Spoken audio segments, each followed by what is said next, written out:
The 9/11 Commission Report, Chapter 2.5. 2.5. Al-Qaeda's Renewal in Afghanistan, 1996 to 1998. Bin Laden flew on a leased aircraft from Khartoum to Jalalabad, with a refueling stopover in the United Arab Emirates. He was accompanied by family members and bodyguards, as well as by Al-Qaeda members who had been close associates since his organization's 1988 founding in Afghanistan. Dozens of additional militants arrived on later flights. Though bin Laden's destination was Afghanistan, Pakistan was the nation that held the key to his ability to use Afghanistan as a base from which to revive his ambitious enterprise for war against the United States. For the first quarter-century of its existence as a nation, Pakistan's identity had derived from Islam, but its politics had been decidedly secular. The army was, and remains, the country's strongest and most respected institution, and the army had been and continues to be preoccupied with its rivalry with India, especially over the disputed territory of Kashmir. From the 1970s onward, religion had become an increasingly powerful force in Pakistani politics. After a coup in 1977, military leaders turned to Islamist groups for support, and fundamentalists became more prominent. South Asia had an indigenous form of Islamic fundamentalism, which had developed in the 19th century at a school in the Indian village of Deoband. The influence of the Wahhabi school of Islam had also grown, nurtured by Saudi-funded institutions. Moreover, the fighting in Afghanistan made Pakistan home to an enormous, and generally unwelcome, population of Afghan refugees, and since the badly strained Pakistani education system could not accommodate the refugees, the government increasingly let privately funded religious schools serve as a cost-free alternative. Over time, these schools produced large numbers of half-educated young men with no marketable skills, but with deeply held Islamic views. Pakistan's rulers found these multitudes of ardent young Afghans a source of potential trouble at home, but potentially useful abroad. Those who joined the Taliban movement, espousing a ruthless version of Islamic law, perhaps could bring order in chaotic Afghanistan and make it a cooperative ally. They thus might give Pakistan greater security on one of the several borders where Pakistani military officers hoped for what they called, quote, strategic depth, unquote. It is unlikely that bin Laden could have returned to Afghanistan had Pakistan disapproved. The Pakistani Military Intelligence Service probably had advance knowledge of his coming, and its officers may have facilitated his travel. During his entire time in Sudan, he had maintained guest houses and training camps in Pakistan and Afghanistan. These were part of a larger network used by diverse organizations for recruiting and training fighters for Islamic insurgencies in such places as Tajikistan, Kashmir, and Chechnya. Pakistani intelligence officers reportedly introduced bin Laden to Taliban leaders in Kandahar, their main base of power, and his reassertion of control over camps near Khost out of an apparent hope that he would now expand the camps and make them available for training Kashmiri militants. Yet bin Laden was in his weakest position since his early days in the war against the Soviet Union. The Sudanese government had cancelled the registration of the main business enterprises he had set up there, and then put some of them up for public sale. According to a senior Al-Qaeda detainee, the government of Sudan seized everything bin Laden had possessed there. He also lost the head of his military committee, Abu Ubaidah al-Banshiri, one of the most capable and popular leaders of Al-Qaeda. While most of the group's key figures had accompanied bin Laden to Afghanistan, Banshiri had remained in Kenya to oversee the training and weapons shipments of the cell set up some 4 years earlier. He died in a ferryboat accident on Lake Victoria just a few days after bin Laden arrived in Jalalabad, leaving bin Laden with a need to replace him not only in the Shura but also as a supervisor of the cell's and prospective operations in East Africa. He had to make other adjustments as well, for some Al-Qaeda members viewed bin Laden's return to Afghanistan as occasion to go off in their own directions.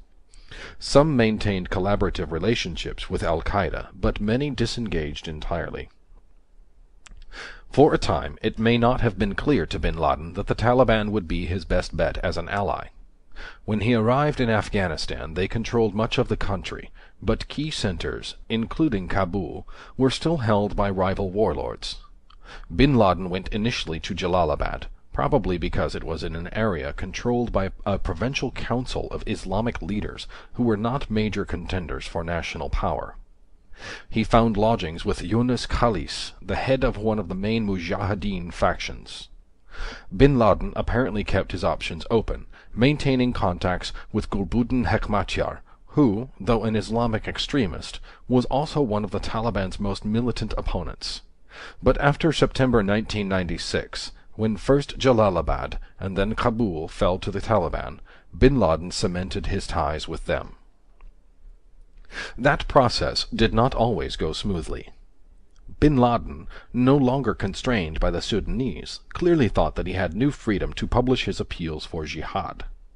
At about the time when the Taliban were making their final drive toward Jalalabad and Kabul, bin Laden issued his August 1996 fatwa, saying that, quote, "We have been prevented from addressing the Muslims," end quote, but expressing relief that, quote, "By the grace of Allah, a safe base here is now available in the high Hindu Kush mountains in Khorasan," end quote.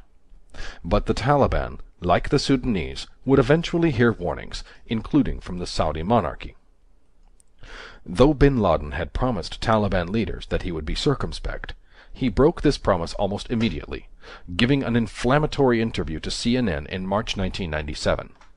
The Taliban leader Mullah Omar promptly, quote, invited, end quote, bin Laden to move to Kandahar, ostensibly in the interests of bin Laden's own security, but more likely to situate him where he might be easier to control. There is also evidence that around this time bin Laden sent out a number of feelers to the Iraqi regime, offering some cooperation. None are reported to have received a significant response. According to one report, Saddam Hussein's effort at this time to rebuild relations with the Saudis and other Middle Eastern regimes led him to stay clear of bin Laden. In mid-1998, the situation reversed. It was Iraq that reportedly took the initiative. In March 1998, after bin Laden's public fatwa against the United States, 2 al-Qaeda members reportedly went to Iraq to meet with Iraqi intelligence. In July, an Iraqi delegation traveled to Afghanistan to meet first with the Taliban and then with bin Laden. Sources reported that one, or perhaps both, of these meetings was apparently arranged through bin Laden's Egyptian deputy, Zawahiri, who had ties of his own to the Iraqis. In 1998, Iraq was under intensifying U.S. pressure, which culminated in a series of large air attacks in December. Similar meetings between Iraqi officials and bin Laden or his aides may have occurred in 1999, during a period of some reported strains with the Taliban. According to the reporting, Iraqi officials offered bin Laden a safe haven in Iraq. Bin Laden declined, apparently judging that his circumstances in Afghanistan remained more favorable than the Iraqi alternative. The reports describe friendly contacts and indicate some common themes in both sides' hatred of the United States. But to date we have seen no evidence that these or the earlier contacts ever developed into a collaborative operational relationship. Nor have we seen evidence indicating that Iraq cooperated with al-Qaeda in developing or carrying out any attacks against the United States.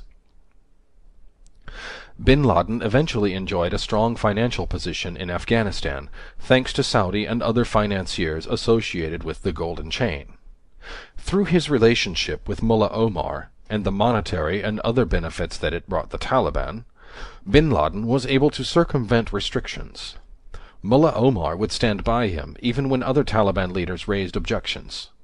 Bin Laden appeared to have in Afghanistan a freedom of movement that he had lacked in Sudan. Al-Qaeda members could travel freely within the country, enter and exit it without visas or any immigration procedures, purchase and import vehicles and weapons, and enjoy the use of official Afghan Ministry of Defense license plates. Al-Qaeda also used the Afghan state-owned Ariana Airlines to courier money into the country. The Taliban seemed to open the doors to all who wanted to come to Afghanistan to train in the camps. The alliance with the Taliban provided al-Qaeda a sanctuary in which to train and indoctrinate fighters and terrorists, import weapons, forge ties with other jihad groups and leaders, and plot and staff terrorist schemes. While bin Laden maintained his own al-Qaeda guest houses and camps for vetting and training recruits, he also provided support to, and benefited from, the broad infrastructure of such facilities in Afghanistan made available to the global network of Islamist movements. U.S. intelligence estimates put the total number of fighters who underwent instruction in bin Laden-supported camps in Afghanistan from 1996 through 9/11 at 10,000 to 20,000. In addition to training fighters and special operators, this larger network of guest houses and camps provided a mechanism by which al-Qaeda could screen and vet candidates for induction into its own organization. Thousands flowed through the camps, but no more than a few hundred seem to have become al-Qaeda members. From the time of its founding, al-Qaeda had employed training and indoctrination to identify, quote, worthy, unquote, candidates. Al-Qaeda continued meanwhile to collaborate closely with the many Middle Eastern groups in Egypt, Algeria, Yemen, Lebanon, Morocco, Tunisia, Somalia, and elsewhere, with which it had been linked when bin Laden was in Sudan. It also reinforced its London base and its other offices around Europe, the Balkans, and the Caucasus. Bin Laden bolstered his links to extremists in South and Southeast Asia, including the Malaysian-Indonesian Xi and several Pakistani groups engaged in the Kashmir conflict. The February 1998 fatwa thus seems to have been a kind of public launch of a renewed and stronger al-Qaeda after a year and a half of work. Having rebuilt his fundraising network, bin Laden had again become the rich man of the jihad movement. He had maintained or restored many of his links with terrorists elsewhere in the world. And he had strengthened the internal ties in his own organization. The inner core of al-Qaeda continued to be a hierarchical top-down group with defined positions, tasks, and salaries. Most, but not all in this core, swore fealty, or bayat, to bin Laden. Other operatives were committed to bin Laden or to his goals and would take assignments for him, but they did not swear bayat, and maintained, or tried to maintain, some autonomy. A looser circle of adherents might give money to al-Qaeda or train in its camps, but remained essentially independent. Nevertheless, they constituted a potential resource for al-Qaeda. Now effectively merged with Zawahiri's Egyptian Islamic Jihad, al-Qaeda promised to become the general headquarters for international terrorism, without the need for the Islamic Army Shura. Bin Laden was prepared to pick up where he had left off in Sudan. He was ready to strike at, quote, the head of the snake, unquote. Al-Qaeda's role in organizing terrorist operations had also changed. Before the move to Afghanistan, it had concentrated on providing funds, training, and weapons for actions carried out by members of allied groups. The attacks on the U.S. embassies in East Africa in the summer of 1998 would take a different form, planned, directed, and executed by al-Qaeda under the direct supervision of bin Laden and his chief aides. The embassy bombings. As early as December 1993, a team of al-Qaeda operatives had begun casing targets in Nairobi for future attacks. It was led by Ali Mohammed, a former Egyptian army officer who had moved to the United States in the mid-1980s, enlisted in the U.S. Army, and become an instructor at Fort Bragg. He had provided guidance and training to extremists at the Farouk Mosque in Brooklyn, including some who were subsequently convicted in the February 1993 attack on the World Trade Center. The casing team also included a computer expert whose write-ups were reviewed by al-Qaeda leaders. The team set up a makeshift laboratory for developing their surveillance photographs in an apartment in Nairobi, where the various al-Qaeda operatives and leaders based in or traveling to the Kenya cell sometimes met. Banshiri, al-Qaeda's military committee chief, continued to be the operational commander of the cell, but because he was constantly on the move, bin Laden had dispatched another operative, Khaled al-Fawaz, to serve as the on-site manager. The technical surveillance and communications equipment employed for these casing missions included state-of-the-art video cameras obtained from China and from dealers in Germany. The casing team also reconnoitered targets in Djibouti. As early as January 1994, bin Laden received the surveillance reports, complete with diagrams prepared by the team's computer specialist. He, his top military committee members, Banshiri and his deputy, Abu Hafs al-Masri, also known as Mohammed Atef, and a number of other al-Qaeda leaders reviewed the reports. Agreeing that the U.S. Embassy in Nairobi was an easy target because a car bomb could be parked close by, they began to form a plan. Al-Qaeda had begun developing the tactical expertise for such attacks months earlier, when some of its operatives, top military committee members, and several operatives who were involved with the Kenya cell among them, were sent to Hezbollah training camps in Lebanon. The cell in Kenya experienced a series of disruptions that may in part account for the relatively long delay before the attack was actually carried out. The difficulties bin Laden began to encounter in Sudan in 1995, his move to Afghanistan in 1996, and the months spent establishing ties with the Taliban may also have played a role, as did Banshiri's accidental drowning. In August 1997, the Kenya cell panicked. The London Daily Telegraph reported that Madani al-Tayyib, formerly head of al-Qaeda's finance committee, had turned himself over to the Saudi government. The article said, incorrectly, that the Saudis were sharing Tayyib's information with the U.S. and British authorities. At almost the same time, cell members learned that U.S. and Kenyan agents had searched the Kenya residence of Wadi al-Hajj, who had become the new on-site manager in Nairobi, and that Hajj's telephone was being tapped. Hajj was a U.S. citizen who had worked with bin Laden in Afghanistan in the 1980s, and in 1992 he went to Sudan to become one of al-Qaeda's major financial operatives.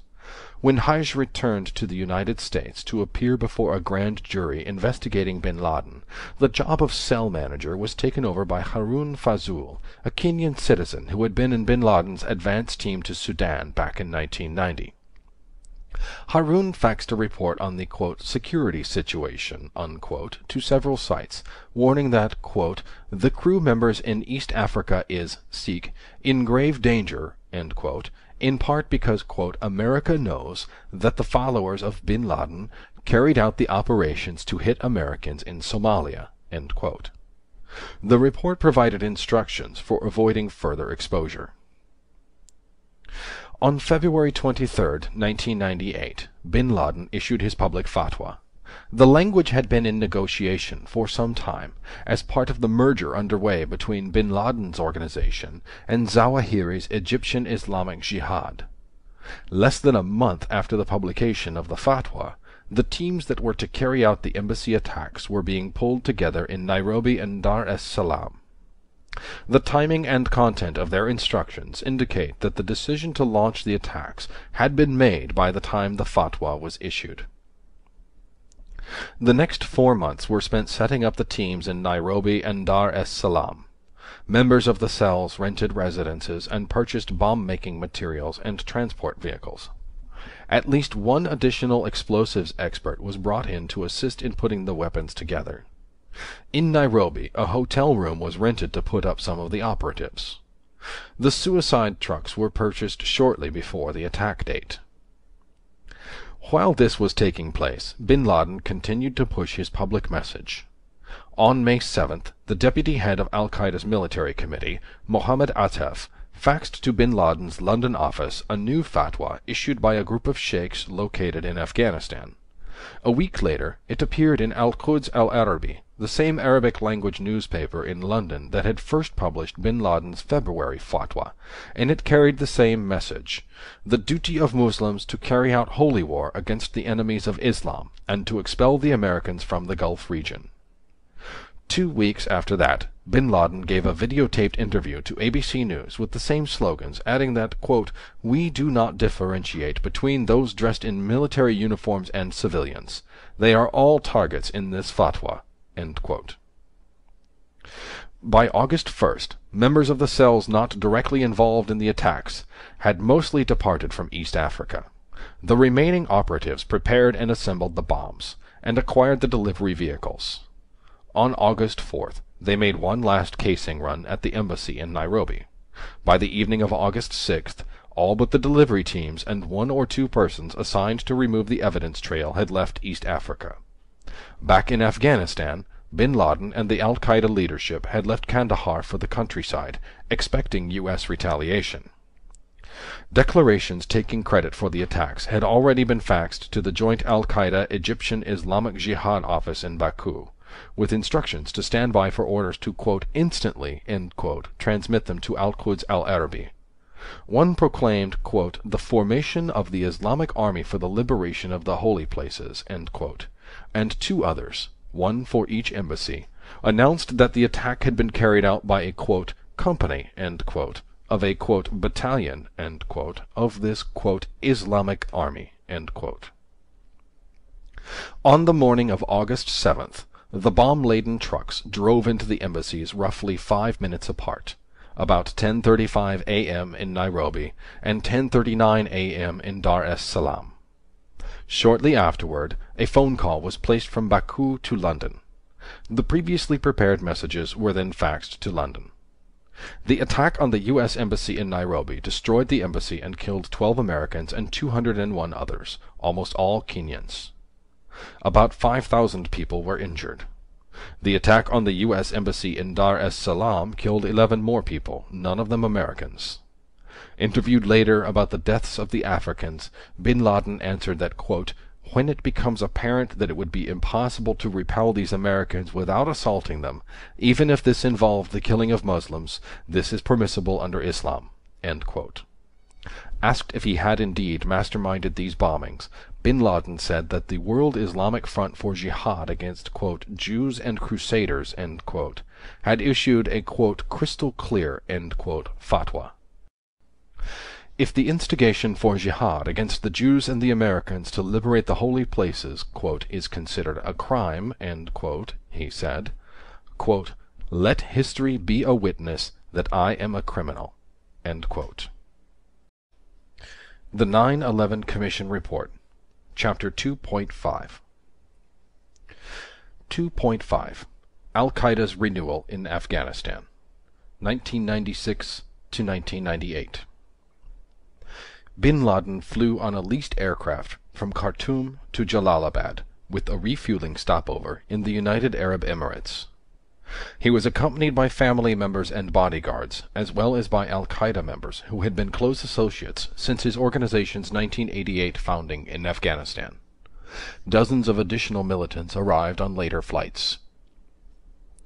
Though bin Laden's destination was Afghanistan, Pakistan was the nation that held the key to his ability to use Afghanistan as a base from which to revive his ambitious enterprise for war against in the Indian village of Deoband. The influence of the Wahhabi school of Islam had also grown, nurtured by Saudi-funded institutions. Moreover, the fighting in Afghanistan made Pakistan home to an enormous, and generally unwelcome, population of Afghan refugees, and since the badly strained Pakistani education system could not accommodate the refugees, the government increasingly let privately funded religious schools serve as a cost-free alternative. Over time, these schools produced large numbers of half-educated young men with no marketable skills, but with deeply held Islamic views. Pakistan's rulers found these multitudes of ardent young Afghans a source of potential trouble at home, but potentially useful abroad. Those who joined the Taliban movement to the United States. For the first quarter-century of its existence as a nation, Pakistan's identity had derived from Islam, but its politics had been decidedly secular. The army was, and remains, the country's strongest and most respected institution, and the army had been and continues to be preoccupied with its rivalry with India, especially over the disputed territory of Kashmir.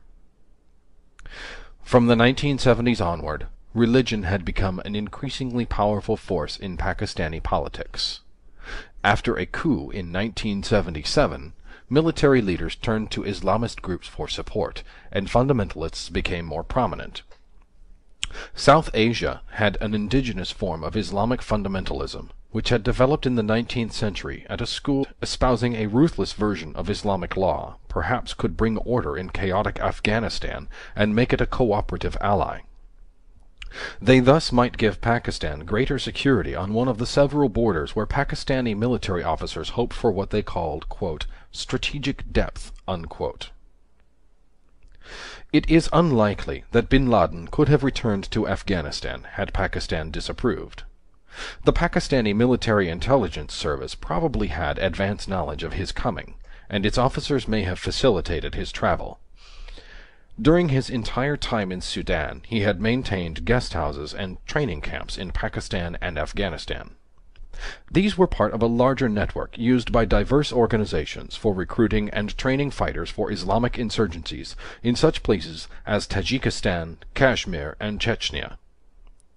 Pakistani intelligence officers reportedly introduced bin Laden to Taliban leaders in Kandahar, their main base of power, and his reassertion of control over camps near Khost out of an apparent hope that he would now expand the camps and make them available for training Kashmiri militants. Yet bin Laden was in his weakest position since his early days in the war against the Soviet Union. The Sudanese government had cancelled the registration of the main business enterprises he had set up there, and then put some of them up for public sale. According to a senior al-Qaeda detainee, the government of Sudan seized everything bin Laden had possessed there. He also lost the head of his military committee, Abu Ubaidah al-Banshiri,